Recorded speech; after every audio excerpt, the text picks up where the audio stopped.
y asumir sus consecuencias, el referéndum era el camino más adecuado. El referéndum por lo regular no aparece en los reglamentos ni en las constituciones. Ahora mismo que la Asamblea del Distrito Federal se está planteando el plebiscito, que es una forma de referéndum, desde luego, no está esto reglamentado y sin embargo parece que es la mejor forma para tomar una decisión importante sobre lo que compete a la situación del Distrito Federal. Esto siempre es así. En la entrevista que se le hizo a Hugo Pipitone, porque buscamos todas las formas posibles, a lo mejor hubo errores ahí, probablemente los hubo y no dudo que a lo mejor lo siga viendo en cuanto a toda la información, pero se buscó todas las formas, la forma escrita en la distribución de todos los documentos, la exposición del reglamento, la exposición de los documentos, los videos y entrevistas como la que sale en el boletín, en el último boletín a Hugo Pipitone sobre lo que es un referéndum. Parece que ahí queda claro que el referéndum se ocupa para tomar decisiones extraordinarias que afectan la vida de toda una comunidad y es, a final de cuentas, es una forma de asamblea general, de voto directo, en el que la gente se expresa a través de su voto y toma una decisión que se convierte, desde luego, después del escrutinio, en una decisión colectiva. Yo no creo que esto atente en absoluto contra la Asamblea General. Me parece que es una forma de Asamblea General que exige, desde luego, reflexión y responsabilidad en la toma de decisión, cosa que a veces en las asambleas generales, y todos lo sabemos, no sucede. Entonces esa fue, yo no estaría tan de acuerdo en esta postura que hay de que el referéndum es ilegal. Bueno, esto. Polo va a hacer algunos comentarios a propósito de este mismo tema de las primeras preguntas. Sí, nada más insistir acerca del referéndum, sí, justamente porque no aparece en el reglamento y justamente porque en el reglamento vigente dice que es la Asamblea General y entendiendo incluso que no es nada más la Asamblea General de la escuela, sino las asambleas de cada especialidad, espacios por donde no pasó la discusión, ¿sí? Esa es la razón, digamos, de que se considera ilegal el referéndum. Es decir, hay espacios de discusión que son las asambleas de cada especialidad, además de la Asamblea General de esta escuela, ¿sí? Independientemente que no se haya citado en los últimos años, o que haya tenido éxito o no haya tenido éxito. Al menos desde el punto de vista de las especialidades, las asambleas son las que han sancionado los nuevos planes de estudio, las que han echado adelante o han echado atrás propuestas. Por otro lado, el voto ponderado, la postura, digamos, de la asamblea de la semana pasada era justamente que la ponderación es lo antidemocrático del referéndum. En ese sentido, cada uno de los miembros de la comunidad académica no representa a un sector. El tiempo completo no representa necesariamente al sector, sino es miembro justamente de la comunidad escolar. Y su voto debe valer igual como un alumno que también es miembro de la comunidad escolar, como un trabajador que también es miembro de la comunidad escolar. Cada uno de ellos no van a pensar como un sector, sino van a pensar justamente como individuos y además van a tener una posición que no necesariamente se va a hablar del sector. En ninguna votación hasta ahorita, de las habidas, yo estoy hablando de los procesos democráticos chanchos, que son los de director, se ha manifestado un sector en cuanto sector, ¿sí? Esa es, digamos, la postura del no al referéndum, o sea, por qué se considera ilegal y por qué se considera antidemocrática la existencia de la ponderación. Gracias. ¿Quieres leer las siguientes preguntas? Bueno, sí. Serían sobre reglamento, yo creo que es el aspecto más denso. A ver, empezaría. La primera sería, en vez de cambiar el reglamento de 81-85, ¿qué conviene analizar y tal vez transformar? ¿Podría estudiarse la ley orgánica del INAH y la escuela seguir con su reglamento interno? 2. ¿Por qué se nos forza a que el INA reconozca el reglamento? ¿No es ley orgánica la que debe regir la relación INA-ENA y no un reglamento escolar? 3. ¿Por qué no se puede proseguir, sí creo que dice eso, con un reglamento interno?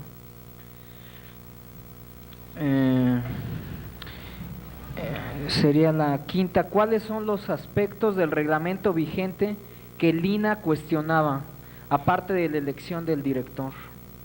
6. ¿Por qué insistir en que la parte del Consejo Administrativo? No, esto sería de otra cosa. Sobre reglamento, ¿por qué en el reglamento se habla de jefes de carrera y jefes de unidad regional y no de coordinadores? Artículos 24 y 25. ¿Por qué los representantes de los profesores? No. Los que se oponen al nuevo reglamento argumentan por mala lectura que los profesores sindicalizados quedan fuera del Consejo Técnico. La otra pregunta será, ¿los reglamentos específicos seguirán vigentes o se modificarán? Si el reglamento de 1958 es el reconocido oficialmente, ¿qué pasa con los títulos de licenciatura y maestría otorgados por la SEP bajo el reglamento de 1981? ¿Son válidos? ¿Por qué el INA y SEP no aceptan la propuesta de elección de director propuesta por reglamento de 1981? Si anteriormente el reglamento era aprobado ENA-SEP, ¿por qué ahora tiene que ser ENA-INA-SEP? Sobre el reglamento también, si el artículo 8 del nuevo reglamento es el único inamovible del nuevo reglamento, ¿qué carácter iba a tener el referéndum al votar ese artículo precisamente? Si el referéndum dijera no al artículo, ¿qué iba a pasar? Sería el bloque sobre cuestiones de reglamento.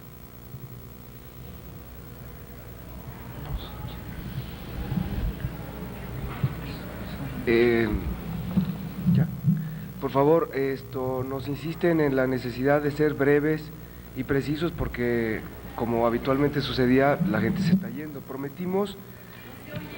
Prometimos que íbamos a terminar a la 1 y el único tiempo excedente era el del atraso del inicio, que eran 45 minutos que se están acabando. Entonces todavía estamos en tiempo, pero podemos ser breves. Bueno, sin afán de responder a todas las preguntas, yo creo que es decir, hay algunas cuestiones de las preguntas que es cuestión de aclaración. Bueno, indudablemente que existe una ley orgánica del INA, pero hay un problema, la ley orgánica del INA no va a incluir cómo se nombran los coordinadores de cada licenciatura, cómo se arman las plantas de maestros en la ENA, es decir, hay una ley del INA que existe, que está allí, pero aquí lo que tenemos que resolver es la normatividad que existe al interior de la escuela, además de las reglas que existen en la relación con el propio instituto. Las otras cuestiones ya de detalle, yo creo que ya la discusión de las coordinaciones, la discusión, yo diría, en mi opinión, serían cuestiones, pues todo eso es precisamente lo que tenemos que discutir. Eso es precisamente por eso sería bueno comenzar a organizar que mesas redondas, foros, lo que se les ocurra y lo que se nos ocurra a nosotros, ¿no? Para ir ventilando con serenidad, con calma, cuestiones que es dificilísimo, que sería un esfuerzo sobrehumano y además terriblemente cansado tratar en una asamblea, ¿no? Yo creo que en cuanto a los otros problemas que han mencionado, yo creo que se nos ha olvidado decir algo acerca del referéndum, que, y aquí ya en opinión de algunos de nosotros, tiene una ventaja. El referéndum incluye un voto secreto, es decir, es un procedimiento que puede dar lugar a que cada individuo reflexione un problema, saque sus propias conclusiones e incluso tome la decisión muy respetable de expresar una decisión en un voto secreto sin tener que hacerlo público. Digamos, esa es la ventaja del voto secreto que existe, como ustedes saben, en muchas sociedades, ¿no? Esa es una ventaja del referéndum. Yo diría entonces que las cuestiones relativas a detalles es precisamente lo que tendríamos que tratar en reuniones específicas, en discusiones específicas, ¿no? Miren, yo nada más quiero mencionar una cosa para que se piense, para que se reflexione, y es la relativa a la relación ENA-INA. Tengo la impresión de que se sigue manejando una especie de divorcio ENA-INA, como si tuviera que haber necesariamente un enfrentamiento o una confrontación con el INA. El INA, desde mi punto de vista, esto desde luego es algo que nos planteamos en los años 70. Me pregunto si ahora lo podemos seguir planteando solamente para reflexionarlo. El INA es una institución que tiene una función, desde mi punto de vista, importantísima en este país. La composición del INA es básicamente de egresados de nuestra escuela. En el ámbito de la arqueología es claro que es básicamente la institución que absorbe a los egresados de nuestra escuela. En el ámbito de la antropología física podría casi decirse lo mismo. El INA es una institución estrechamente vinculada de hecho con nosotros. Me parece que para nadie es secreto que el INA está en estos momentos siendo cuestionado por algunos sectores de la sociedad mexicana. Han corrido ya desde el año pasado, había un intento de ley que por fortuna se pudo parar, que pretendía el desmembramiento del INA y desde luego que eso iba a afectar muchísimo a la escuela. Yo soy de la opinión de que el INA es una institución a la que hay que defender y que la debemos defender todos los que pertenecemos a ella, y nosotros pertenecemos a ella, como parte, la ENA es parte del INA. Y entonces yo creo que eso es vital y por lo tanto plantearse una vinculación institucional clara y no una separación del INA con la ENA es en estos momentos muy importante para todo lo que tiene que ver con la defensa, custodia, conservación, investigación del patrimonio cultural. Nos compete, el INA nos compete, no somos parte fuera del INA. Entonces, yo creo que establecer esa relación institucional y esa vinculación es vital, vital para todos nosotros y vital también para el INA, para su funcionamiento. Yo lo quiero solamente dejar como una cuestión que se reflexione. En relación con la ley orgánica del INA, esto está también, es parte también de la problemática que estamos viviendo. La ley orgánica del INA todavía no tiene elaborada toda su reglamentación, no ha podido haber todavía acuerdos claros sobre lo que es su reglamentación, y parte de esa reglamentación es la nuestra, en lo que se refiere al ámbito de la docencia, la nuestra y la de la Escuela Nacional de Restauración, y eso es muy importante que quede claro, porque si no, a pesar de tener una ley orgánica, no están las reglamentaciones específicas, y eso hay que hacerlo, y esa es la contribución que la escuela está, entre otras, intentando hacer también ahora.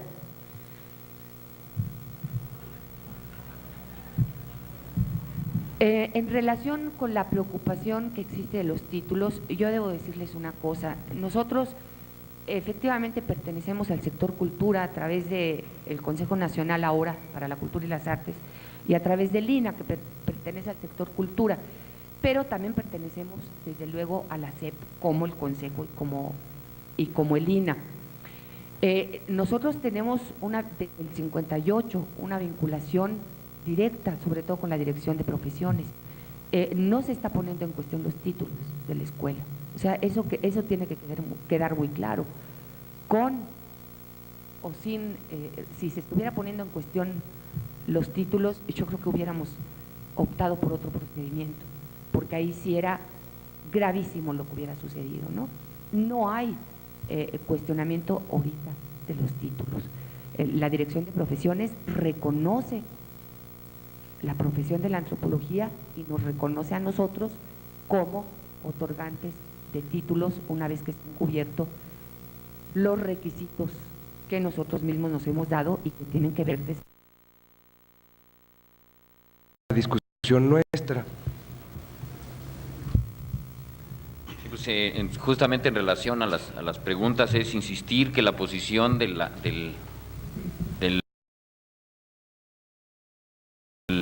gente que se opone al referéndum es la necesaria y amplia información y discusión a extenso de todos los puntos. Muchas de las preguntas manifestaron incluso ya artículos en cuestión bien particulares que mostraban, digamos, cierta duda o cierta inconformidad. La propuesta es, y no es nada más de los que dicen no, incluso de los que dicen sí, aunque no de todos, sí, necesariamente de la discusión a plenitud. Una gran ventaja que logró todo este proceso, dentro de lo malo lo bueno, fue el volver a despertar la vida académica y participativa de la escuela. Una vida académica, no, esa sigue dormida. Una vida política que justamente había estado en un largo letargo, justamente por una serie de procedimientos y procesos que lo más que se llegó fue cuando en la época de Manuel Gándara, justamente por una restricción de presupuesto, se fue a tomar clases a Templo Mayor después de una movilización estudiantil, ¿sí? Salvo esta situación, que esta sí tenía, bueno, también aquella tenía repercusiones. Sí, creo que lo que es necesario recuperar es justamente los espacios que ya están contemplados en el reglamento del 81 y justamente explotarlos para discutir e informarnos. Nada más. Por favor, ¿quieres, Paola, leerlo de historia para poner al final esto que son… Perdón, pero ¿cuáles eran las preguntas hacia Polo? ¿Que lea las ¿Las leo? ¿Quieres leer? Bueno, las leo.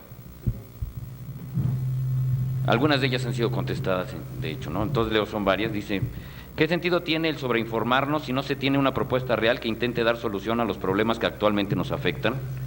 Por otra parte, se menciona que el reglamento de 1981, el cual supuestamente rige actualmente a la escuela, no está reconocida por ninguna de las instancias superiores a la escuela. Sin embargo, se menciona que el INAH, por medio de su director, otorgó su reconocimiento a los directores del ENA. Asimismo, se mencionó, bajo criterios que desconocemos, que la misma ley orgánica del instituto no tiene un reconocimiento oficial. Por lo tanto, ¿qué tan válido resulta el reconocimiento otorgado por el director del instituto? Hasta la fecha, al menos en términos del director, el director del INAH asumía la decisión de la asamblea y nombraba, así como que se nombraba al candidato que había ganado a la posición de director. Otra pregunta es: hablas de un reglamento vigente, el del 81, por el cual se rige la escuela. Este mismo reglamento dice que las asambleas se deben realizar mínimo una vez por semestre. ¿Por qué durante 6 años no se realizaron las mismas? ¿O solo se hacen cuando a algunas personas les conviene la asamblea? Buena pregunta. Hay que ver que el reglamento del 81 dice que esa asamblea debe ser citada por el Consejo Técnico. Polo, si se rechazara totalmente el referéndum, el nuevo reglamento, etcétera, ¿qué soluciones académicas, económicas, presupuestales propone a futuro la Asamblea General? De la Asamblea General. Polo, dijiste que un referéndum era antidemocrático. ¿Por qué? Me refería que era antidemocrático por la ponderación del voto.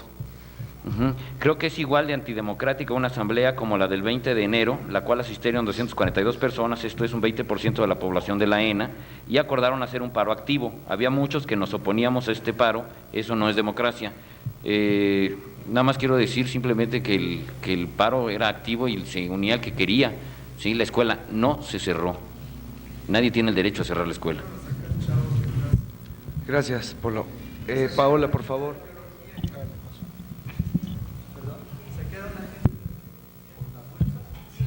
Bueno. Paola, Bueno, por favor, ¿quieres presentar? Pues yo soy maestra ahora semana mes de la unidad Chihuahua de la Escuela Nacional de Antropología e Historia. Hubo un problema técnico que el fax no funciona, entonces les voy a leer un pequeño documento, un resumen de cuál es la postura de los alumnos, trabajadores, profesores de asignatura y profesores de tiempo completo de la unidad. Está bien.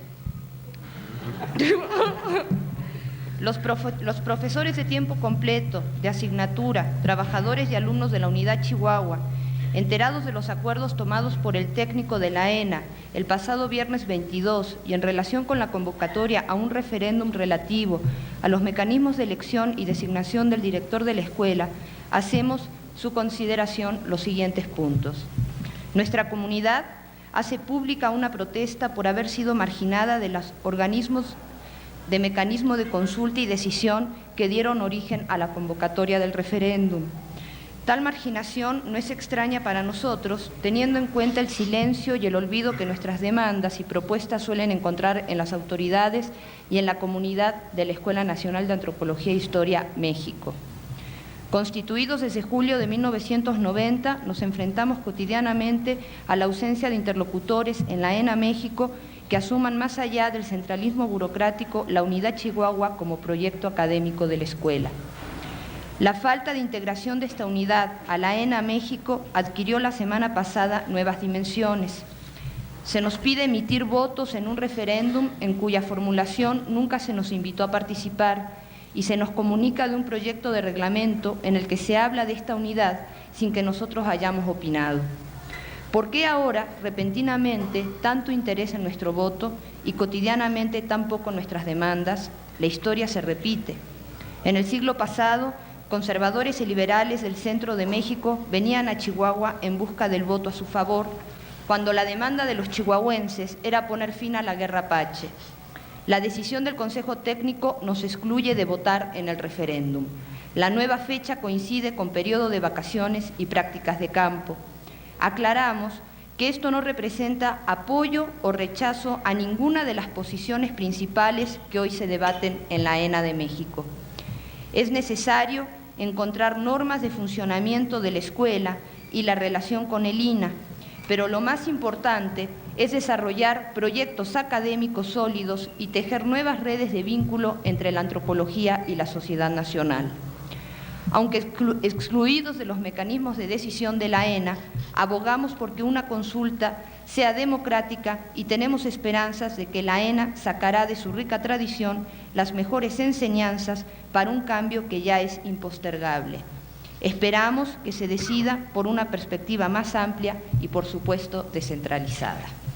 Esto lo firma un comité de redacción en el cual participó el Consejo Estudiantil, trabajadores técnicos, administrativos y manuales, profesores de asignatura y todos los maestros de tiempo completo, que son 3. Gracias.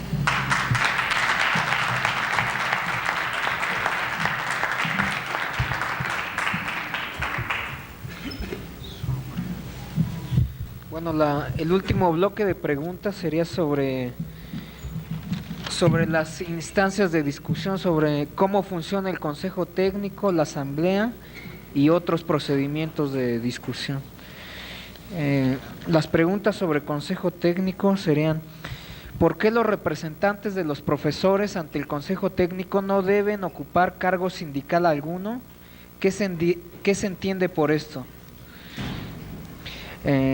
Dado que los estudiantes estaban en prácticas de campo y que el Consejo Técnico toma las decisiones urgentes, mi pregunta: ¿dónde se ha informado de que iba a reunirse los elementos que integran el Consejo Técnico? ¿Quiénes, a falta de representantes de alumnos, asisten si no hay información? ¿Con cuántos elementos se forma el Consejo Técnico? ¿Cuántos elementos del Consejo Técnico, como mínimo, deben de presidir una reunión legal? Por último, ¿por qué la actual dirección, si sabía que había necesidad? No, esto es sobre el reglamento. Sobre la cuestión de asambleas, ¿desde cuánto tiempo que no se citaba una asamblea siquiera informativa? ¿Por qué se rechazó la solicitud que hizo la licenciatura de Historia cuando Pedro Quintero fue coordinador para realizar una asamblea general para tratar todos los problemas de la escuela? Y por último sería, ¿cuáles son las instancias de negociación y dónde se van a establecer finalmente las propuestas a consultas? Bueno, cumplido pues el orden del día, la orden del día corresponde ahora hacer un acto de clausura que intentaré precisamente de acuerdo con estas preguntas formuladas al final, pero básicamente con la propuesta originaria del Consejo Técnico, que consistía en considerar esta asamblea como el acto con el que el Consejo Técnico intentaba dejar inaugurada su disposición, públicamente establecida su voluntad de colaboración para los eventos y los acontecimientos que la comunidad decidiera y en los cuales se tuviera que debatir.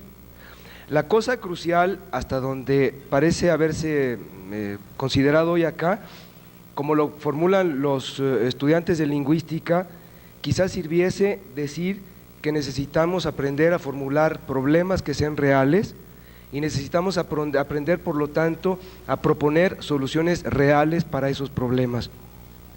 De otra parte, queda claro que una de estas últimas preguntas a propósito del reglamento sugirió en la exposición que hizo la directora la manera con la cual el reglamento intenta diseñar una estructura de la institución adecuada a la manera como la institución está constituida y funciona hoy día. De esta manera, en la forma como Alejandro sugirió las discusiones del Consejo Técnico, lo que queda claro es que es necesario establecer reglamentaciones que regulen las relaciones de esta institución con las otras, de las que ésta forma parte, y las relaciones que dentro de la comunidad tenemos en una escuela que es distinta de la escuela en la que habíamos estado viviendo hasta el día de hoy. De esta manera, a nosotros nos corresponde insistir en que en este evento el Consejo Técnico intentó asumir la responsabilidad de responder a la demanda de una asamblea que diese información. Intentó además asumir la responsabilidad de invitar a la titular de la dirección a que presentara información desde la perspectiva de la dirección, y por otra parte se dispuso a recibir consideraciones de la propia comunidad en este evento. Insisto en esto porque una cosa que ha sido difícilmente aprendida es aprender a distinguir entre las responsabilidades distintas que tiene la dirección, el Consejo Técnico, el Consejo Académico, las licenciaturas, los grupos académicos y las personas en particular. Si podemos aprender y podemos disponernos a asumir responsabilidades desde personales, grupales hasta institucionales, estaremos en condiciones no de pedir que el Consejo Técnico diga qué eventos se deben realizar, cuándo, cómo y con quiénes, sino que los propios individuos, las propias individuas primero, los grupos, las licenciaturas, las organizaciones, los movimientos, decidan y se hagan cargo, como lo hicieron hasta ahora algunos sectores, de promover la discusión, concluir acuerdos y venir y traerlos acá para que la comunidad se entere y participe de estos esfuerzos y de los suyos. Así pues, bajo esta perspectiva, lo que parece quedar claro es que quizá todos estemos finalmente de acuerdo en que se necesitó iniciar un proceso abierto y amplio de discusión, en que el Consejo Técnico no quiere asumir una atribución que no le corresponde de decidir cuáles son los procedimientos con los que cada licenciatura, cada grupo académico y cada grupo de gentes se reúnan, discutan y decidan, pero que el Consejo Técnico decidió expresamente invitar a la comunidad a que nombre representantes, sobre todo estudiantiles, que puedan asumir la responsabilidad de asistir y gastar tiempo y discutir, como ahora vieron aquí a los consejeros a los profesores que no son consejeros, a la directora y ustedes mismos debatir, de modo que sepan que en el Consejo Técnico se puede debatir, se pueden sostener posturas diferentes y se puede acordar en interés y beneficio de la comunidad. Pero esto se puede hacer si las posturas se presentan allá, se explican, y si los grupos y los sectores y las licenciaturas se hacen representar en el Consejo Técnico. En este espíritu, pues, a la mesa le corresponde clausurar la asamblea la asamblea matutina del día de hoy y asumir, como era el acuerdo que les informé al inicio, que esta clausura es propiamente la inauguración de los procesos de discusión que la comunidad decida en sus licenciaturas, para que de las maneras que la comunidad acuerde nos reunamos y decidamos lo que corresponda respecto de todos estos temas.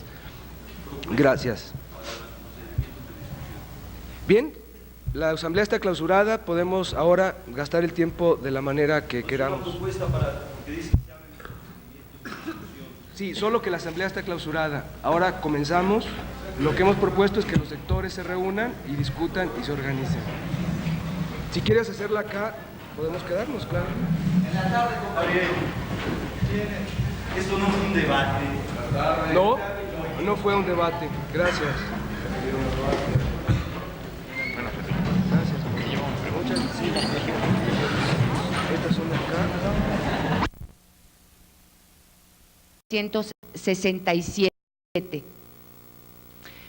Sin embargo, no se llega a una conclusión importante y definitiva y se desata el movimiento estudiantil popular de 1968, que desde luego tiene enormes repercusiones en nuestra escuela.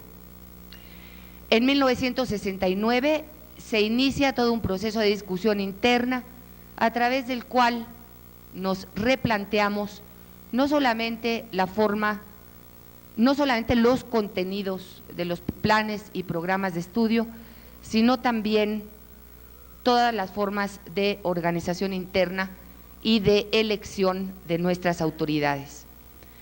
Los primeros experimentos democratizadores dan como resultado un proceso que llamamos en el 1970, 71, 72, la comisión mixta, y que da pie al planteamiento de la elección de director de manera democrática.